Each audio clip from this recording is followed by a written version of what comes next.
being watched.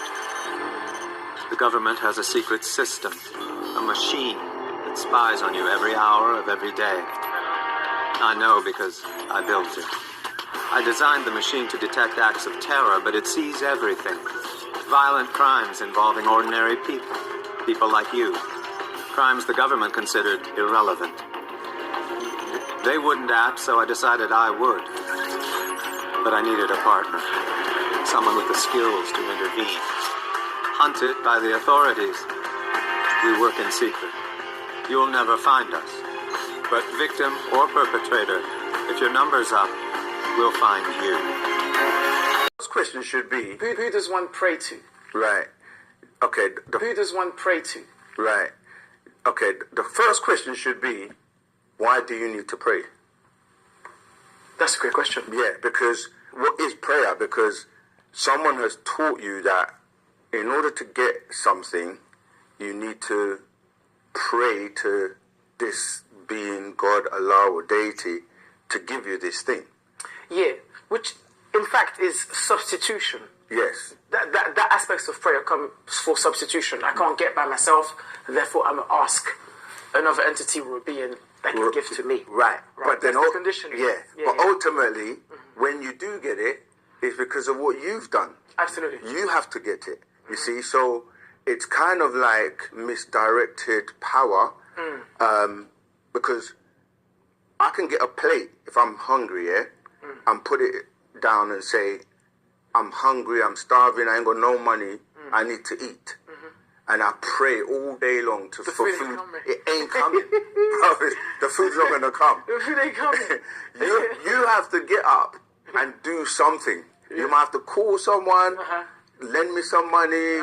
Work as a porter. Do something to get the money to go and buy the food, prepare it, cook it, or, to put it on your plate to eat. So what it is people, and I always say this as well, English and the language is also a barrier.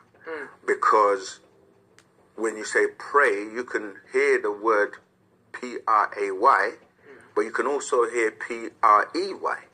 Mean someone's praying on you. Absolutely. Yeah, so you're giving your energy and your power and everything to somebody or something else to give you what you need. Absolutely. But you can do it for yourself. It's a substitution of your power in exchange for whatever desire or outcome you wish for. So to turn yourself into a prey is to submit. Yeah. So you're submitting to something greater. Hence the idea or the concept of God in this equation, presented by all these religions as something to submit to in exchange for favors. Yes. Right. So I'm totally on the same page as you there. Yeah. I'm trying to open consideration for those that might not have done so for themselves. Yeah, I hear you. But the reality is that if you can ask God for something and you get it, the question then becomes, why doesn't he answer questions for other things? Like, why doesn't he answer the questions of, let's get rid of all the crime in the world, all the poverty, all the hunger, all the rapes, murders, anything that we don't like on this planet. We don't co-sign. Yeah, we don't co-sign. Why can't we pray and say, get rid of that? Let's go. That's you know what I mean? Because these are the types of questions we have to ask. 100%. Because people will be like, even like mediums that have TV shows, and they bring people on the show to say, you're going to contact your grandma or someone that's passed away, and they're going to give you messages. And I'm like, if you can do that, if you really have the power to do that, can we not have a show where we contact God? Let's go. Or Jesus, or, do you know what I mean? Absolutely. The whole world's listening that day, and let's see if we can get him to do some stuff. Get those messages, but it's a game, because they choose when God gets the praise and when he doesn't. Selective outrage. Yeah. So selective, absolutely. Can he do it or can't he do it? He will. Which one is it? Because I'll put him to the test. No, for sure. And then people will say, like you say, going back to your question, where you can't ask God that, you can't say that, you can't do that. Yeah. But why not? Why not? It's especially considering that we come from the same kind. You know, most of these holy texts, that's what they say. They say that we are essentially God's favorite creation.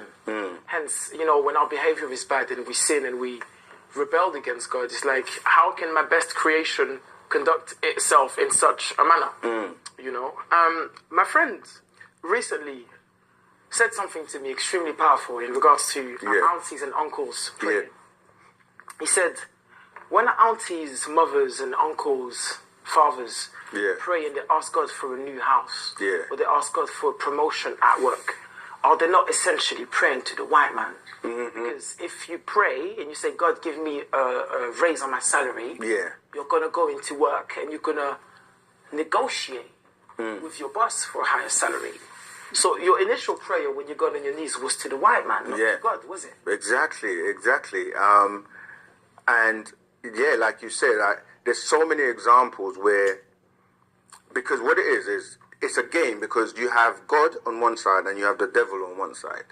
And it's like, every time something good happens, they will say God did it. Every time something bad happens, they say the devil did it. But the question is, who's more powerful? It's got to be either God's more powerful or the devil's more powerful, or they're on equal grounds.